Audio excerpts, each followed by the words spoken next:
All right, guys, so here is example number 2.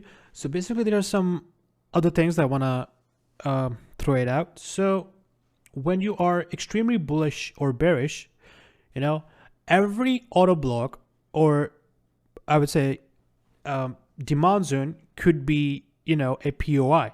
And you can look for confirmation entries from those POIs. So for example, right here, you can see we are bullish right here.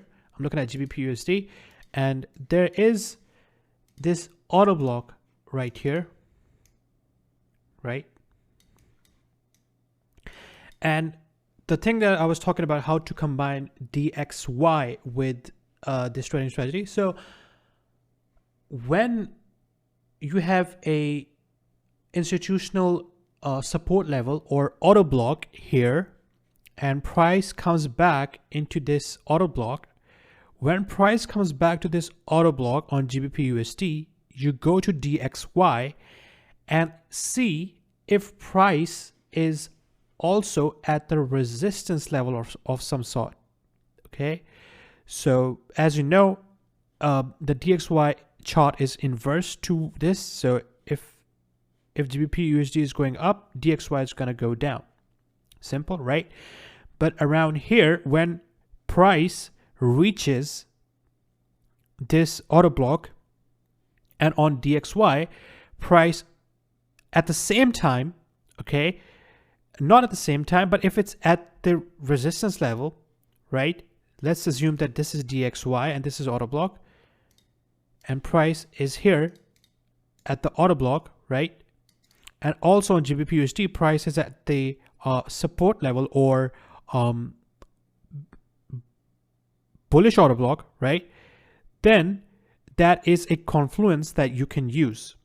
So in other words, in simple words, GBP USD slash Euro USD slash AUD, if they are at some OB,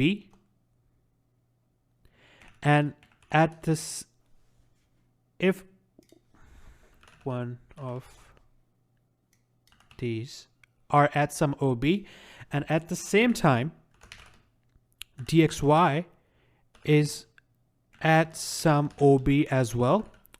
So OB could be a resistance or support level. So generally auto blocks are support and resistance levels. Okay, so that's why I'm calling them support and resistance. So let's assume that GBP and Euro USD, both of them hit the auto block right here.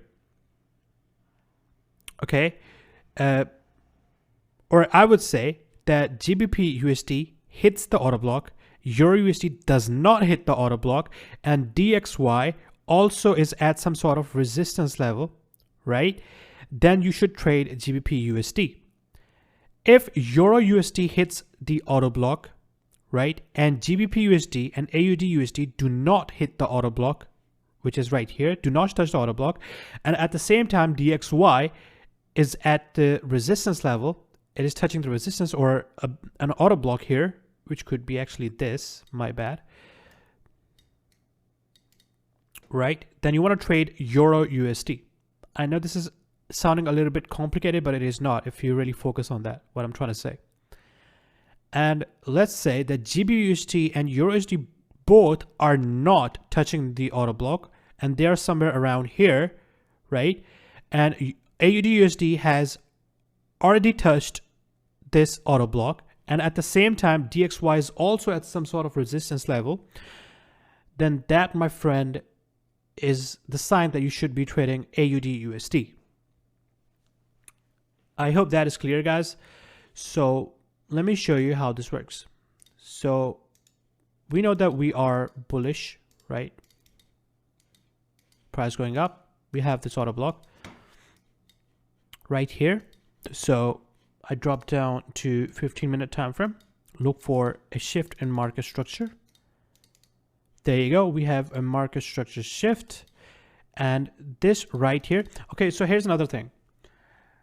On the 4-hour time frame, when you're looking to identify your POI, you should mark out consecutive bearish candles.